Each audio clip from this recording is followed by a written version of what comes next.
In this video, we're going to look at this past exam question. Choose a turning point in your site's history. Explain how and why this changed the importance of the site, either locally or nationally. Use physical features of the site as well as your knowledge to support your answer. So as you can see from this question, there's quite a lot to unpick to begin with. So first of all, you need to choose a turning point in your site's history. If you get a question based around a turning point, always choose World War I. Okay, so that's our second phase, World War I, 1914 to 1918. You then go on to explain how and why this changed the importance of the site. So how did it change the importance? Well, parts of the site were repurposed, so they were changed to make munitions to help the war effort. And why? Well, it became under the control of the government under the Dora Act. Women were employed at the site for the first time as well. Then looking at this bit, how has it changed the importance of the site locally or nationally? Well, locally, women from the local area were employed at the site, and nationally, it was integral to the war effort. Munitions and vital equipment were made at the site. There's also those long-term social consequences as well. After the war, women got the vote, partly due to the role they played in helping the war effort. And also it resulted in better working conditions for industrial workers because they proved their worth and their importance during the war because, as we know, World War I was an industrial war. We then also need to make sure, like with all questions, we're looking at physical features of the site, and in particular, the lower turnery or the lower turning shop, it was sometimes called, and the boiler shop, as these were the two workshops at the plant works that were repurposed to make munitions. So your key point then to this question. Well, one of the most significant turning points for the Doncaster Plant Works was World War I. The Doncaster Plant Works was inextricably linked to the wider historical context of World War I, and as a result, the site was repurposed to support the war effort. So this is how I would approach paragraph 1. So first of all, you need to make sure you state that one of the most significant turning points to the Doncaster Plant Works was World War I.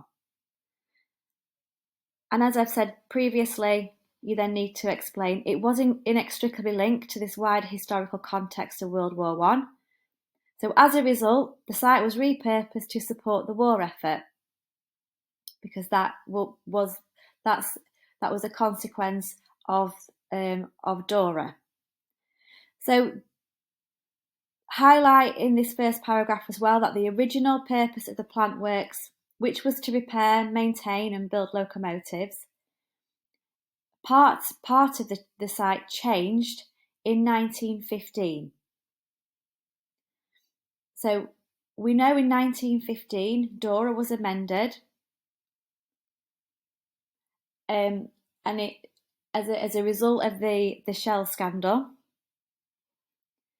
not enough munitions were being made at a high enough quality, and factories such as the Doncaster Plant Works were taken under state control in response to this shell scandal.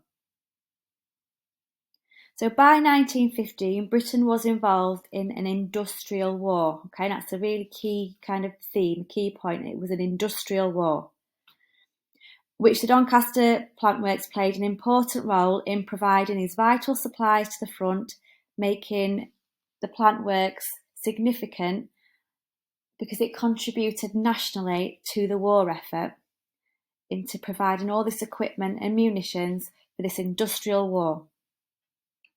So the role of the plant works was therefore pivotal during World War I, and our evidence here is that Sir Nigel Gresley who was the chief locomotive engineer at the plant works, was awarded a CBE after the war for his contributions in helping to reorganise the plant works into a munitions factory. So this demonstrates how significant the site was nationally during the war. Okay, so we're picking up on this bit here in the question. Why was it important nationally? Okay, so we made munitions, parts of the site were repurposed due to the Defence of the Realm Act being amended, where factories became under state control.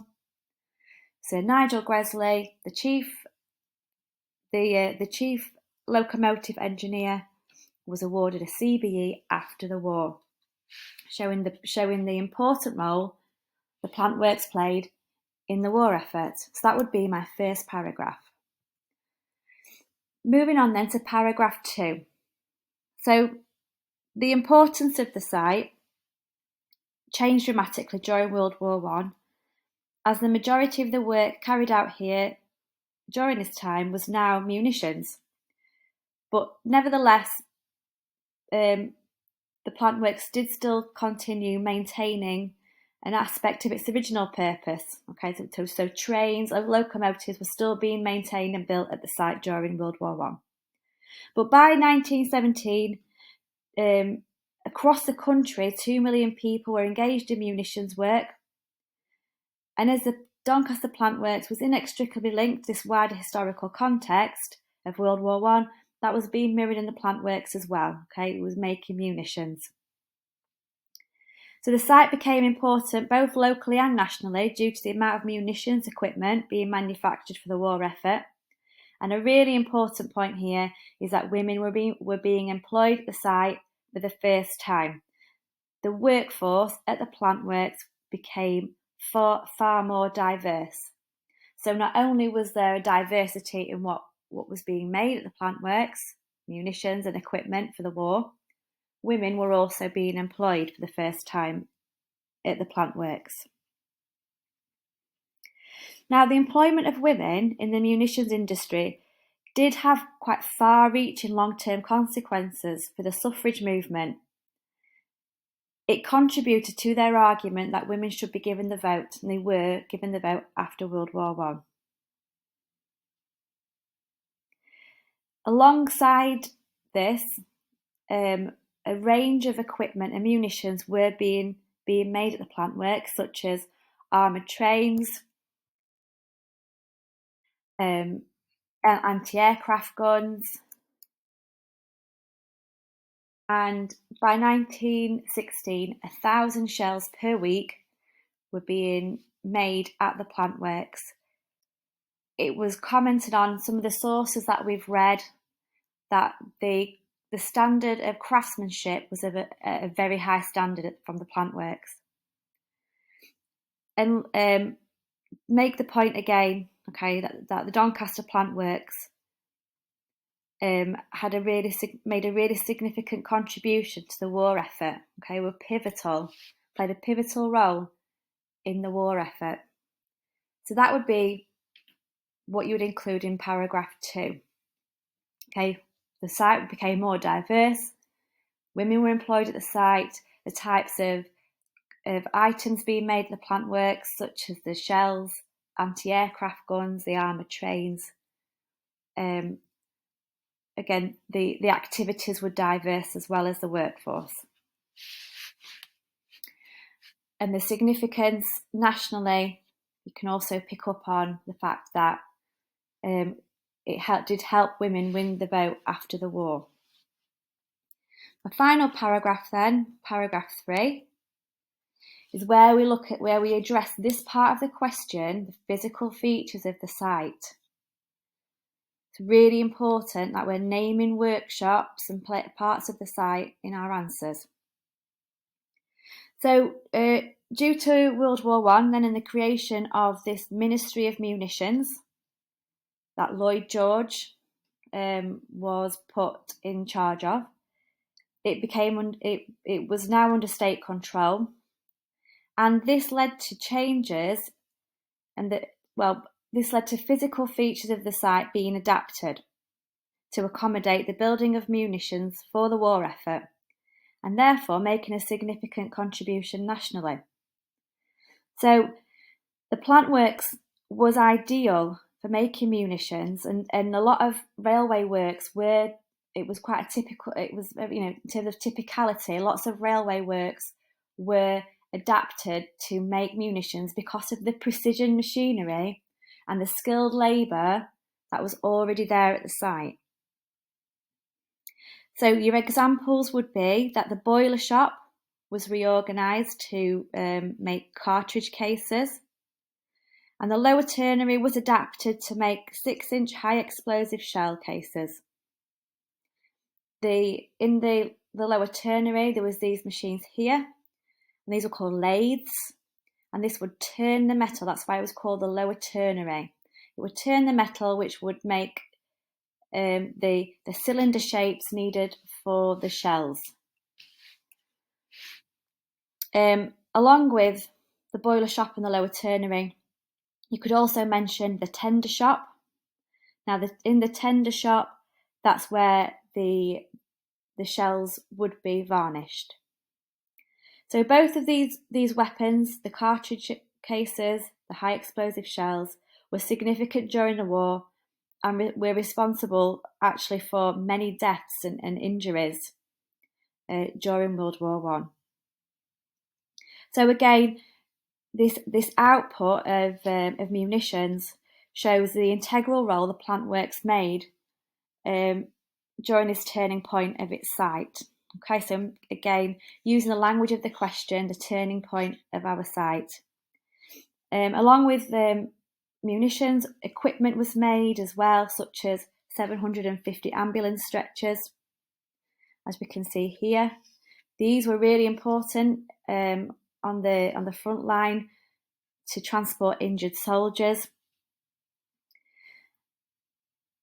So the sheer size then of the workshop, okay, the plant works, and the natural light available. So when we went, we saw those huge windows. It made it an ideal location for these vital pieces of equipment to be manufactured here. So these pieces of equipment played a pivotal role in helping the British Army carry out their duties. So finally then, just to go over the main points then for this question, your key point here is one of the most significant turning points for the plant works was World War I. The Doncaster Plant Works was inextricably linked to the wider historical context of World War I, and as a result, the site was repurposed to support the war effort. Paragraph 1 explains that it was repurposed to make munitions. It came under state control due to DORA in response to the shell scandal.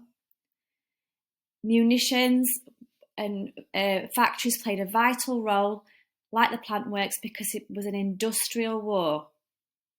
Okay, the World War I was an industrial war. It was all about outproducing your enemy in terms of munitions and weapons and equipment. Plant works were integral to the war effort. Your proof here is Nigel Gresley received a CBE for his role in repurposing the plant works. Paragraph 2, looking at the diversity of the site. Women were employed at the site. This helped women win the war. Variety of munitions and equipment were made, armoured trains, anti-aircraft guns. It was making 1,000 shells per week from 1916. A really high standard of craftsmanship.